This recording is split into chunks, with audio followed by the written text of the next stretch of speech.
So today is a very special day. We are celebrating the triumph of good over evil, and not in the way that you might be thinking.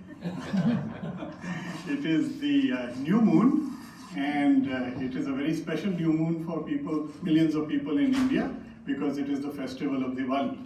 So happy Diwali to all of you. My name is Gunjan Bagla, and my company and I help American entities to do business in India. I'll speak only for a couple of minutes, and then I want to see what questions you might have, if that's okay, Pat. Absolutely. So India is today the world's 6th largest economy. Okay, most people think of India and they think of call centers and they think of textiles, perhaps, but India is manufacturing defense equipment. India is manufacturing pharmaceuticals. India is a market for virtually every kind of American product, whether it's Boeing selling aircraft, or Hewlett-Packard selling computers, or Dell, or you name it. Okay, so we've been doing this for many years, and we find that most companies, when they look at India, have misconceptions about the country or the market, and whether you are sourcing from India or you want to sell to India, usually people go in with the wrong kinds of assumptions. So let me first ask, how many of you are exporting any of your products anywhere? Nobody is exporting? Okay. Are any of you importing products from anywhere in the world? You are, sir? From where? China. China? Okay. So China, of course, as you saw in the earlier presentations, is the powerhouse in terms of selling product into the United States. Now, thanks in part to the Section 301 tariffs imposed by the current administration, many companies such as yourself are looking around to say, what do I do? And while some people may be bringing their jobs back to the US, our assessment is that 90% of the companies are looking at other countries where they can source from. And India ranks very highly among those sources because of its manufacturing prowess as of today. So do you have a specific question about what if you want to share anything? No? Okay, that's fine. Yeah, so are any of you taking prescriptions or medications on a daily basis? Of course. Yeah. Does alcohol count? Sure, absolutely. In fact, there's a good whiskey from India called Amritt. Right. Yeah, I was surprised they used our name. I should have trademarked Amritt whiskey as well. The reason I ask is, most people, if you ask them, have you touched anything made in China today since you woke up? Most people would say yes, something or the other, right? If I ask you the same question about India, most people would say, no, I haven't, okay?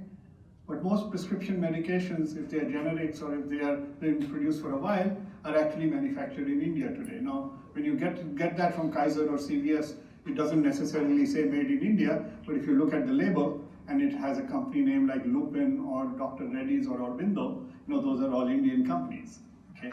And India now has more FDA-approved facilities than, based in India than any other country in the world outside of the United States.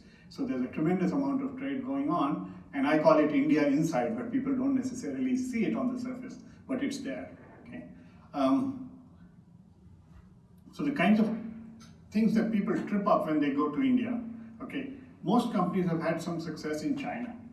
And so they look at what they learned in China and they say, let me apply that to India, okay?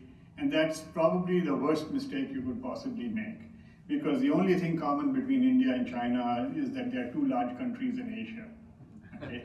India is a free market democracy, much like the US, okay? India has much more raucous elections than we just had, okay? India has had a stock market, an openly traded stock market for 150 years, okay?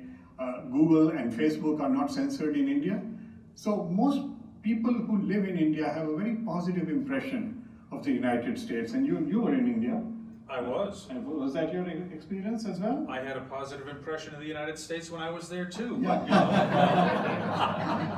Yeah, absolutely. People were enthusiastic customers for U.S. goods, very price sensitive, right? But still enthusiastic customers. Absolutely. So price is always an important issue when you're doing business in India. But I tell people to look one level beyond that. Okay, it's value that people are most concerned about in India.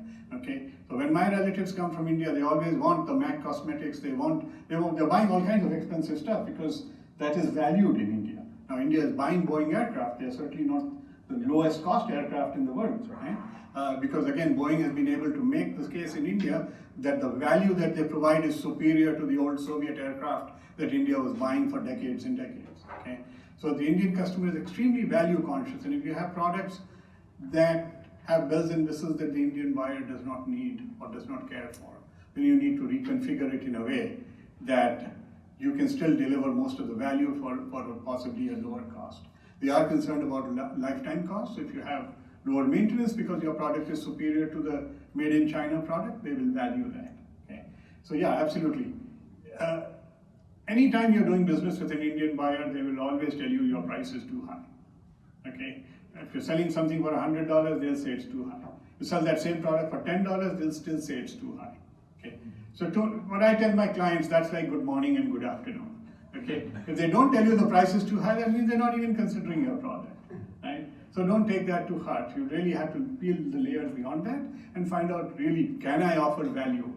Can my customer make money at the price that I'm selling the product? Or can my consumer, if it's a consumer product, do well with it? Okay? And you see across the board, when you travel to India, American brands are everywhere. Okay? So they're drinking Coca-Cola, they're buying HP computers, they're using Facebook and WhatsApp, and they're using cell phones that have Qualcomm chips. And so there's absolutely no barrier in many sectors, unlike, say, China, where you have a guarantee that, first of all, China tries to promote its own products very vigorously. Second of all, there's a guarantee almost that they'll try to rip off your IP and produce something locally. Those factors are much less important, when you are looking at a market such as India. So India is often under-recognized by American companies. And that's one of the things that I think the Department of Commerce does a fabulous job. When you go to New Delhi or Bombay or Calcutta, across the country, they have offices everywhere, to help American companies that travel there. So we think of commerce as a partner to us rather than a competitor, because there are things that they do which we cannot do, and there are things that we do that they cannot do. And since I don't work for the US government, I can speak my mind very freely. As you have. Yeah, exactly. Yeah. So Pat mentioned my book. This is I'm not trying to pitch it or anything, but you might have seen this on Amazon. It's also available on Kindle and audiobooks and so on. So if you have some quick questions about India, they are answered in here.